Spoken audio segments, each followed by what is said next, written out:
Welcome back to Mimi Lakes. Today, I'll be finishing the report released by the House Ethics Committee on their investigation into Representative Matt Gaetz. Last time, we got halfway through the factual background, which details allegations of misconduct and substance use, his alleged misuse of official resources, and accepting unreported gifts, as well as the obstruction into the committee's investigation. We will review the committee's findings and wrap up the report with the dissenting committee members' statements. Please subscribe to the channel for more videos like this, and with that, let's get started. 3. Representative Gaetz's interactions with the minor he met through Mr. Greenberg. Numerous witnesses told the committee on July 15, 2017, Gaetz attended a party at Mr. Dorworth's home. This party was also attended by Greenberg, Representative Gaetz's then-girlfriend, and several others, including victim A, who was 17 at the time. The record overwhelmingly suggests that Representative Gaetz had S with multiple women at the party, including the then 17-year-old, for which they were paid. Dorworth testifies that Gaetz was a frequent guest at his home. To enter the community where Dorworth lives, non-residents are required to present a driver's license before entering, and entry records are maintained. Dorworth believed that Gaetz invited people to his home on the evening of July 15th. Likewise, Gaetz's then-girlfriend provided an affidavit in the civil litigation stating that she and Gaetz attended the July 15th party at the Dorworth residence. The committee received testimony that victim A and Gaetz had S twice during the party, including at least once in the presence of other party attendees. Victim A recalled receiving $400 in cash from Gaetz that evening, which she understood to be payment for S. At the time, she had just completed her junior year of high school. Victim A said that she did not inform Gaetz that she was under 18 at the time, nor did he ask for her age. The committee did not receive any evidence indicating that Gaetz was aware that victim A was a minor when he had S with her. Victim A acknowledged that she was under the influence of substances during her encounters with Gaetz at the July 15th party, recalling seeing Gaetz using a substance at the party. A told the committee that she was certain of her S encounters with Gaetz on that night. As discussed further, Gaetz generally denied engaging in S activity with a minor, but refused to answer specific questions relating to his interactions with the victim. On August 2, 2024, Gaetz sent the committee a copy of a social media post from Mr. Dorworth regarding his lawsuit against victim A, in which he has accused her of being in part of a conspiracy to defame him. In that post, Dorworth discussed his recent settlement with victim A, in which no funds were exchanged. He asserted that he had succeeded in proving that victim A had lied about him, and that, quote, "She didn't just lie about me, she lied about Gaetz as well in a federal criminal investigation that resulted in no charges against the congressman because our false accuser has no credibility and had no evidence for the crime that didn't occur," unquote. The same day, Dorworth revised his post after victim A's attorneys contacted his attorneys to remove his claim that he has succeeded in proving victim A had lied, but maintaining his assertion that she falsely accused Representative Gaetz. Dorworth testified to the committee that he himself was not present for the July 15, 2017 party at his own home, despite victim A's assertions to the contrary. After the committee's interview, and after he settled his lawsuit against victim A, Mr. Dorworth was deposed and confronted with cell phone records showing that he was in fact at his residence during the party. He stated, quote, "I don't have an answer to these questions. I'm not going to opine on cell phone data when I don't know anything about it. I don't know. I do not believe I was there. There could be a million reasons for that," unquote. As the questions about his cell phone pinging from a tower less than a mile from his home continued, Dorworth became irritated, informing the attorney the following: "I'm telling you that I was not at that party, so if you believe those phone records somehow impute that I was, or that they make it just undeniable, then that is certainly your belief." The committee requested through counsel that Dorworth clarify the testimony regarding his whereabouts. His counsel did not respond. 4. Representative Gaetz' response to the allegations of S misconduct and illicit substance use. Representative Gaetz categorically stated to the committee that the allegations he may have engaged in misconduct, including violations of federal laws, including to S trafficking and state laws regarding to selling oneself and statutory R, were false, and that these allegations were investigated by the Department of Justice and the investigation was dropped completely. He also repeatedly, incorrectly stated that the DOJ investigation exonerated him. Gaetz did not prove any explanation for his assertion that the allegations of state law violations were false, even though those violations were not within the jurisdiction of DOJ. He also denied the allegations that he used illicit substances. The committee provided Gaetz with the names of 15 women who have alleged to have received payments from him on his behalf relating to S misconduct and illicit substance use, as well as the approximate payment amounts and transaction years, but he did not provide any explanation for those payments. Gaetz responded publicly to these allegations that his payments to women were for S by stating that someone is trying to recategorize my generosity to ex-girlfriends as something more untoward. He also repeatedly denied ever paying for S. When given the opportunity to put that assertion in writing in this matter, however, Gaetz refused to respond, asserting that asking about his S history as a single man with adult women is a bridge too far. Gaetz did broadly address the allegation that he engaged in S activity with a minor. He asserted in his September 26, 2024 letter the following: "Your correspondence of September 4 asks whether I have engaged in S activity with any individual under 18. The answer to this question is unequivocally no. You can apply this response to every version of this question in every forum." The committee's September 4 letter, however, specifically asked him whether he was present at the July 15, 2017 party at Dorworth's, and whether he ever engaged in S activity with victim A and when, and whether he gave victim A money, indirectly or directly, and if so, for what purpose.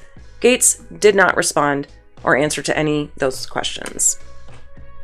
B. Allegations relating to the house gift rule. In 2021, news outlets reported that federal investigators were reviewing the 2018 Bahamas trip. According to these reports, the trip was paid for by an associate of Gaetz in connection to the medical cannabis, can I say that? Hopefully, industry, who allegedly also paid for female escorts to accompany them on the trip. The only other male attendee who was also connected to the medical industry.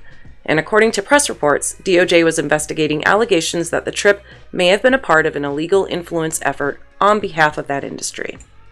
As discussed above, the Bahamas trip took place September 13th to 16th, 2018, and included Gaetz, 2 other men, and 6 women. Gaetz flew on commercial airline from D.C. to the Bahamas on September 13th. Gaetz' associate paid for a vacation rental for the group, but told the committee that Gaetz paid for various expenses in the Bahamas, such as meals, and that these expenses covered his share of the vacation rental. No other individuals recalled whether Gaetz paid for their meals, vacation rental, or other activities on this trip, with the exception of his then-girlfriend. No one recalled Gaetz making cash payments, and his bank account and credit card records do not show any transactions on these dates occurring in the Bahamas, nor large withdrawals of cash during or in advance of the trip. On September 16th, Gaetz flew on his associate's private plane from the Bahamas to Orlando, along with 3 female passengers between 20 to 29 years old. C. Allegations related to misuse of official resources. As discussed, in early 2018, Gaetz met a woman through Greenberg, and the same night they met, they had S, and Mr. Greenberg sent her money. That first meeting, the woman told Gaetz that she needed a new passport for an upcoming trip. She did not initially know Gaetz was a congressman, but he connected her with his then chief of staff, who worked with the State Department's congressional liaison to secure a passport appointment for the woman within days of their first meeting. An individual from the Department of State Miami Passport Agency sent the Chief of Staff an email confirming an appointment for your constituent, which the Chief of Staff then forwarded to the woman who lived in Orlando, outside of Gaetz's congressional district. The woman acknowledged to the committee that the money she received from Mr. Greenberg was sent on behalf of Gaetz, but denied that the money was compensation for their encounter. Instead, she said that the $1,000 she received from Mr. Greenberg was to assist her with transportation costs to go to the Miami passport office from Orlando. The woman spent $195 to obtain her new passport prior to her trip, a standard $60 fee for an in-person appointment, plus $135 for the passport. She continued to meet up with Gaetz and on other occasions, during which they engaged in S activity. The committee reviewed other records relating to passport assistance records from the office of Rep. Gaetz. It was unusual for the Chief of Staff to process requests for expedited passports from constituents. Those casework matters were typically handled by district staff. The committee also received evidence that Gaetz tasked the Chief of Staff with assisting Greenberg on occasion. Chief of Staff was no longer employed with Gaetz's office at the time of the review and did not respond to communications from the committee. D. Obstructions to the committee's investigation. On May 23, 2023, the committee informed Gaetz that it had reauthorized an investigation into several allegations, including S misconduct and illicit substance use, and sent him a narrowly tailored request for information seeking specific documents related to allegations squarely within the committee's jurisdiction, namely, violations related to the House gift rule or bribery and improper images on the House floor. The request for information also asked for any other information you believe may be relevant to the matter as a whole. In response, Gaetz began sending letters to the chairman and ranking member, asserting, among other things, that the committee's request for a 2-week response time and signed declaration under oath, both of which are standard, were unreasonable and that he was being treated differently than other members of Congress. Gaetz indicated that the committee's request was overly burdensome, as he would need to sort through 6 years' worth of records across various accounts. In these letters, he also began making demands in exchange for his good faith cooperation while suggesting the committee was weaponizing things against him for various changing reasons.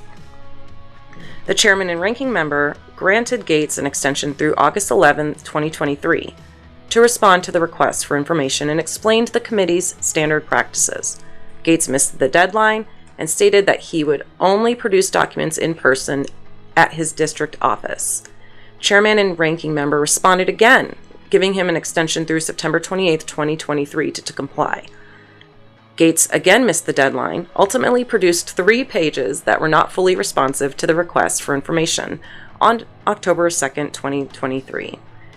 In his response, Gaetz produced his boarding pass and itinerary for the 2018 Bahamas trip, which he also stated he paid for personally. However, the boarding passes and itinerary only show his flight to the Bahamas and not his return flight. Gaetz intentionally omitted information relating to his return transportation, indicating in later correspondence that because the committee's request was for documents related to actual or planned travel to the Bahamas, he should not be expected to produce records of transportation from that location. When the committee noted that any documents involving transportation were clearly related to travel at issue, his response made clear that he was not willing to provide good faith responses. And this is a quote from a letter. Does the committee also have an interest in every dollar I spend in the Bahamas on food, refreshments, and other travel provisions such as sunscreen? I ask because your question is unclear, unrelated to house rules, and more than a bit nosy. I can represent to the committee that no funds of mine were expended in the Bahamas for illicit substance use or S misconduct. Despite frequently suggesting he had insufficient opportunities to respond to the allegations, Gaetz sent more than a dozen letters to the chairman and ranking member throughout the committee review. In addition to alleging the committee's process was being weaponized against him, Gaetz repeatedly alleged that the committee members and staff were leaking information to the press and that the committee's nonpartisan staff were actually acting as Democrats, or that the committee was working on behalf of former former Speaker Kevin McCarthy.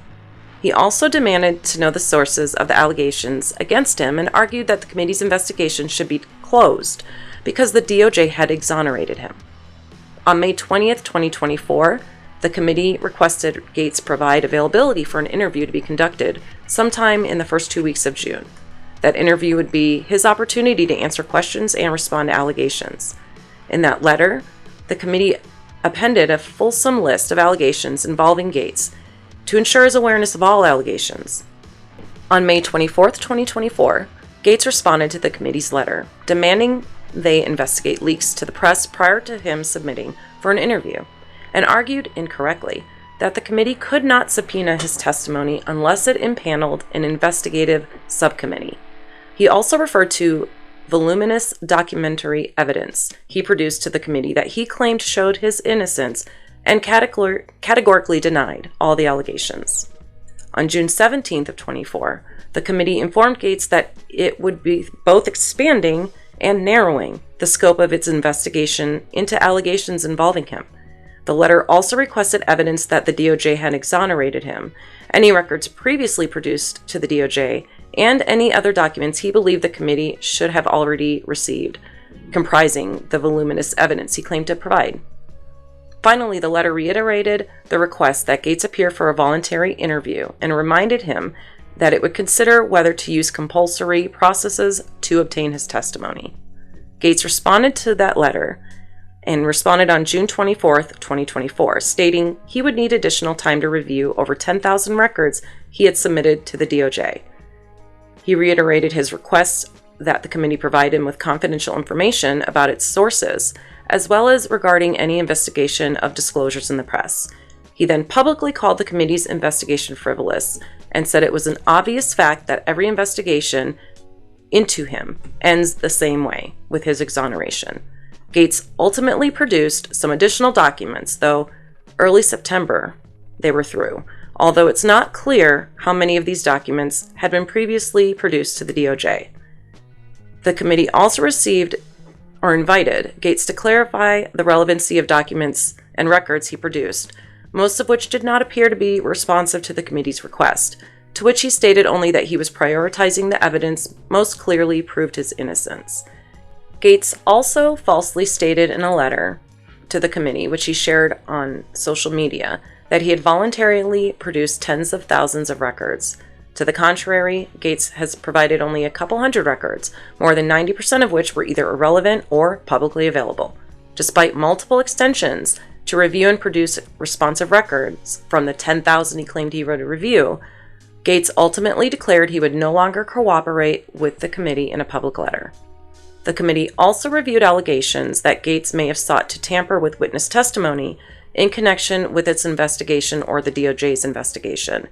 DOJ refused to provide a copy of audio in which Gaetz discussed the inquiry with one of the women he paid for S.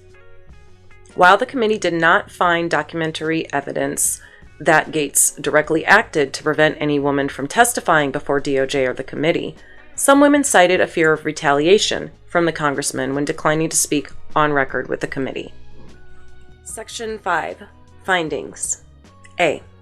The committee found Representative Gaetz violated state laws related to S misconduct. 1. The committee did not find that Rep. Gaetz violated federal S trafficking laws. The committee did not obtain substantial evidence that Rep. Gaetz violated federal trafficking laws. Transportation of an individual for purposes of commercial S could violate such laws if the individual was a minor or if the activity occurred through force, fraud, or coercion. Rep. Gaetz was alleged in news reports to have paid a minor to engage in activity and travel with him to the Bahamas in September 2018. However, the youngest person who traveled with him and his associates was 18 years old at the time of the trip.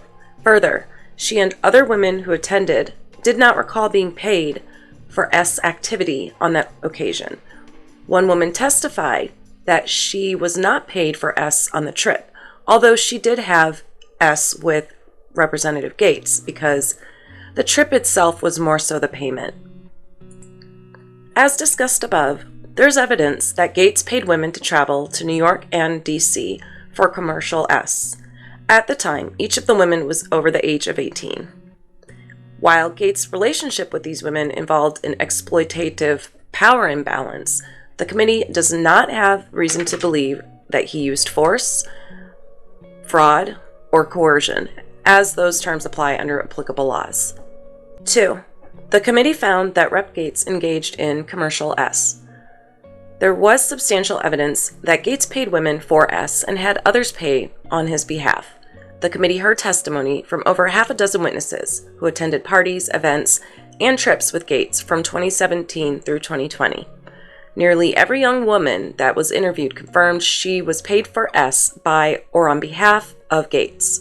A few of the women characterized their relationship differently, describing a date-for-hire arrangement that may not necessarily implicate state P laws. Even assuming the payments to those particular women would not violate P laws, the committee found evidence that Rep. Gaetz spent thousands of dollars on other women with whom he had shared understanding that they would be compensated for S activity with him. There were potentially additional payments spent on commercial S that could not be specifically identified, either because payments were made in cash or through intermediaries. The committee record thus indicates that Gaetz enticed and procured women to engage in S activity for hire and purchased the services of women engaging in S activity for hire, a violation of Florida state law. Rep. Gaetz refused to answer the committee's questions about his payments to women, despite opportunities to do so in sworn testimony or in writing. While he has been unwilling to address the allegations under oath, Gaetz has made several public statements regarding the allegations under committee's review, including that his generosity to ex-girlfriends is being misconstrued and that he has never paid for S. The committee found this to be untrue. Members are required to uphold the laws of the United States and all governments therein, and never be a party to their evasion. Through his violations of state P laws, Gaetz acted contrary to this ethical obligation. Gaetz took advantage of the economic vulnerability of young women to lure them into S activity for which they received an average of a few $100s after each encounter. Such behavior is not generosity to ex-girlfriends, and it does not reflect creditably upon the House. The committee thus found that Rep. Gaetz was in violation of House Rules 13, Clause 1. 3. The committee found that Rep. Gaetz violated Florida's statutory R law. There is substantial evidence that Gaetz engaged in S activity with a 17-year-old girl. The committee received credible testimony from victim A herself, as well as multiple individuals corroborating the allegation. Several of those witnesses have also testified under oath before a federal grand jury in a civil litigation. Gaetz denied the allegation but refused to testify under oath. He has publicly stated that victim A doesn't exist and that he has not had S with a 17-year-old since he was 17. The committee found that to be untrue and determined that there was substantial evidence that Gaetz has had S with victim A in July 2017 when she was 17 years old and when he was 35. Gaetz' actions were in violation of Florida's statutory R law. Gaetz has suggested the fact that she has, through her attorneys, expressed an intention to seek civil redress against him for R-ing her, and that means she has a financial motive that undermines the veracity of her claims. The committee reviewed a letter from counsel to victim A to counsel for Rep. Gaetz, which has stated that she intended to pursue claims against Gaetz, including child S trafficking and statutory R. Regardless of whether victim A had any pecuniary motive in seeking and sending such communication, she cooperated with the DOJ's investigation for years and was let down by the justice system when reports circulated that the DOJ would be unlikely to pursue charges. Victim A is entitled to all of the protections and remedies available to her under civil laws, and her intention to pursue claims against Gaetz and others does not negate her credibility. Moreover, as discussed above, the committee obtained testimony and documentary evidence from other witnesses corroborating the allegations. Rep. Gaetz' statutory R of Victim A was a violation of Florida law, the Code of Official Conduct, and the Code of Ethics for Government Service. The committee received evidence that Gaetz did not learn that Victim A was 17 until more than a month after their first encounter. However, statutory R is a strict liability crime. After he learned Victim A was a minor, he maintained contact, and less than 6 months after she turned 18, he met up with her again for commercial S. When Greenberg was prosecuted for trafficking the same individual, Gaetz denied that she existed. His conduct reflects discreditably upon the House. B. The committee found Rep. Gaetz used illegal substances. There is substantial evidence that Gaetz used substances that start with C, E, and M. At least 2 women saw Gaetz using substances at different events. Even more women understood him to regularly be using substances. There's ample evidence that he purchased and used substances. He appears to have set up a pseudonymous email account from his house office in the Capitol complex with the purpose of purchasing substances. Gaetz denied using anything illicit in written correspondence to the committee. Members of Congress are not required to undergo the same background check process as other government officials who obtain a security clearance. That process includes answering questions about the use of illegal substances in the 7 preceding years. Rep. Gaetz used illegal substances on numerous occasions between 2017 and 2020 in violation of state laws. The committee has also received evidence that he and his associates provided these things to women and facilitated misconduct described above. Gaetz' conduct violated paragraph 2 of the Code of Ethics for Government Service, clause 1 of the official blah blah blah. The committee found that Rep. Gaetz violated the House gift rule. There is substantial evidence that Gaetz received impermissible gifts in connection with the travel to the Bahamas in September of 18. Specifically, he accepted travel via a private plane and other travel costs. Contrary to Representative Gaetz' claims that he provided substantial evidence to the committee demonstrating his innocence, he provided no evidence showing how he paid for any travel costs other than his flight to the Bahamas, despite being given multiple opportunities to do so. As discussed, Gaetz' associates provided the lodging and return flight via private plane. Gaetz accepted this gift without first seeking approval from the committee. The gift rule requires members to apply to the committee for a waiver to accept gifts of personal friendship with fair market value over a threshold amount. For travel via private plane, the committee has provided extensive guidance. Less than a year after Gaetz' flight from the Bahamas, the committee circulated a reminder about that guidance to the House community, noting that practically any flight on a non-commercial aircraft will exceed $250 in value and hence will require approval. The flight, lodging, meal, and entertainment expenses on the Bahamas trip that were incurred but not paid by Gaetz were well in excess of the personal friendship threshold. The committee also found evidence that Gaetz impermissibly accepted private plane travel on other occasions. Gaetz failed to disclose the Bahamas travel gift, as well as other flights he's taken on associates' private planes, on his financial disclosure form. Accordingly, the committee found that Rep. Gaetz violated House Rules 25 by accepting impermissible gifts. Consistent with the committee's long-standing precedent, Gaetz would be required to repay the value of the gifts and amend his financial disclosure statements to disclose receipt of the gifts. D. The committee found Rep. Gaetz dispensed special privileges and favors to individuals with whom he had personal relationships. The committee found substantial evidence that Gaetz used the power of his office to assist a woman with whom he was engaged in a relationship in obtaining an expedited passport. The woman was not his constituent, and the case was not handled in the same manner as similar passport assistance cases. Accordingly, the committee found Rep. Gaetz violated House regulations and laws requiring use of official resources for representational purposes, and a code of ethics which prohibits the dispensing of special favors and privileges. E. The committee found Rep. Gaetz sought to obstruct its investigation of his conduct.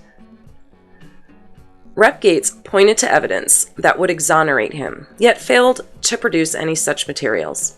He continuously sought to deflect, deter, or mislead the committee in order to prevent his actions from being exposed. This was most notable with respect to the committee's specific requests regarding the Bahamas trip. As discussed, Gaetz intentionally withheld information relating to this trip via private plane. Gaetz clearly understood that he acted contrary to House rules by accepting private plane travel, but chose to try to cover up his actions rather than to comply. Despite asserting that he wanted an opportunity to address the allegations, Gaetz declined to provide testimony voluntarily and did not appear when subpoenaed. Gaetz was also provided ample time to review and only produced documents requested at various points in the investigation. Yet, he only produced a handful of non-public documents. These documents were largely irrelevant, corresponding to time periods after most of the relevant conduct occurred. Likewise, Gaetz informed the committee that he would welcome the opportunity to respond to written questions, and the committee sent a list of 16 questions. After requesting an extension to respond to the written questions, which was granted, it appears that Gaetz used that time to craft a public letter mischaracterizing the committee's requests and asserting that he would no longer voluntarily cooperate, despite his uncooperative approach throughout the review. His actions undermine not only his claims that he had exculpatory information to provide, but his claims that he intended to cooperate with the committee in good faith. It is apparent that Gaetz's assertions were nothing more than attempts to delay the investigation. Gaetz routinely ignored or significantly delayed producing relevant information requested. His failure to respond required the committee to issue subpoenas to financial institutions for Gaetz' financial records related to alleged transactions. These records show that Gaetz bought and sold stocks and cryptocurrencies from a trading account he opened in March 2021. Some trades were below the $1,000 reporting threshold, but others were not. Gaetz not only failed to file the required periodic transaction reports, but also failed to disclose the transactions in his financial disclosure statement. The long-standing practice is not to take enforcement action where a failure to file required disclosures is inadvertent. But because of this lack of cooperation, the committee was unable to determine the reason the transactions were not disclosed. The committee reminded Gaetz of his duty of diligence and candor to the committee. Gaetz' response was to suggest that the committee had a duty of candor to him and must reveal the confidential sources supporting allegations against him. The committee's rules prevent such disclosure. Moreover, the committee had serious concerns that Gaetz might retaliate against individuals who cooperated. In 2020, the committee admonished Gaetz for his conduct towards a witness in a congressional proceeding, finding that he acted in violation of the Code of Official Conduct for a public statement that was perceived by some as a threat towards a witness. In that matter, the committee did not find sufficient evidence to conclude Gaetz had the requisite criminal intent, and noted that he expressed regret for his conduct. In contrast, in the current matter, there is sufficient evidence that Gaetz intended to derail the investigation. The committee determined Gaetz's attempts to mislead and deter the committee from investigating him implicated federal criminal laws relating to false statements and obstruction of Congress. Even if Gaetz's obstructive conduct in this investigation did not rise to the level of criminal violation, it was certainly inconsistent with the requirement that members act in a manner that reflects credibility upon the House. 6. Conclusion. Based on the above, the committee determined there is substantial evidence that Representative Gaetz violated House rules and other standards of conduct, prohibiting P. Statutory R. Illicit substance use, impermissible gifts, special favors or privileges, and obstruction of Congress. 7. Statement under House Rule 8, Clause 3C. The committee made no special oversight findings in this report. No budget statement is submitted. No funding is authorized by any measure in this report. This is Part 8, the dissent, and it is views of Chairman Michael Gaetz on behalf of dissenting committee members.